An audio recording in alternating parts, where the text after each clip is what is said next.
ভাই সাকিবের হিসেবে আমার বক্তব্য একটাই, যেটা সাকিব খান তিনি যে ছবিগুলো বানায়, তিনি যে ছবিগুলো বানাইতেছে, তার বিরুদ্ধে যারা আরো অন্য ছবি বানায়, যেমন অন্যরা শুটিং করে, নাটক করে, যারা ছবি বানাইতেছে, তারা চায় যে সাকিব খানের মতো কিছু ইনকাম করতে, কিন্তু তারা পারে না দেখে তারা এই বরবাদকে আটকানোর চেষ্টা করে।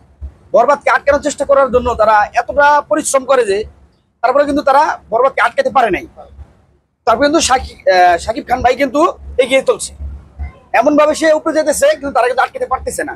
এমনকি আমার দৃঢ় বিশ্বাস ভাই, সাকিব খান ভাইকে আটকানো অসম্ভব, তাকে আটকাতে পারবেও না। এবং কি যারা আটকানোর চেষ্টা করতেছে তারাই আর উল্টা বিপদে পড়বে। আমার একটাই কথা যে ভাই, সাকিব খান ভাইয়ের পিছনে জানি কেউ লাগে না থাকে, আর যার যার কাজ শেষে করুক। আচ্ছা, এইসব হলো আপনার সাকিব খান বিরুদ্ধে যারা ছবি করে, যারা বিরুদ্ধে ছবি করে, তারা চায় যে তাকে আটকাইয়া তার জায়গাটা তারা নিক, সাকিব খান রে যে জায়গাটা এখন পৌঁছায় আছে, আমাদের বড় ভাই যে জায়গাটায় পৌঁছায় আছে, তার জায়গাটা এখন বিরুদ্ধে যারা নাটক করে, সিনেমা করে, ছবি করে, তারা নিতে চাচ্ছে, কিন্তু তারা পারতেছে না।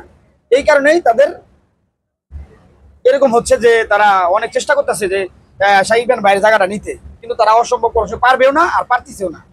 শাকিব খানের সিনেমাকে আটকানো সম্ভব না ভাই, এটা আমার দৃঢ় বিশ্বাস, সাকিব খানের সিনেমা কখনো আটকানো সম্ভব না, এটা তারা পারবেও না, এবং কি তার আশেপাশেও ভিড়তে পারবে না। পরিষেবাগুলোর উদ্দেশ্যে আমি একটা কথা বলতে চাই, যারা পরিচালক আছেন তারা অত্যন্ত সাকিব খানের ছবি আটকানোর চেষ্টা করেন না, কারণ আপনারা কখনোই সাকিব খানের ছবি আটকাতে পারবেন না, এবং কি ওর ছবির আশেপাশেও আপনারা যাওয়ার চেষ্টা করেন না।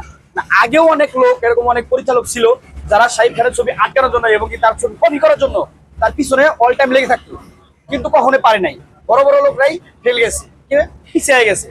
এখন বর্তমান রানিং যারা আছেন পরিচালক ভাইরা, তাদের উদ্দেশ্যে একটাই কথা আমার, যে আপনারা কখনোই সাকিব ভাইয়ের পিছনে লাগেন না এবং তার ছবির পিছনে কখনোই লাগেন না, তখন আপনারা পারবেন না। শুধু শুধু যাই আপনাদের সময় নষ্ট করেন না, সময়টা আপনাদের বৃথা যাবে।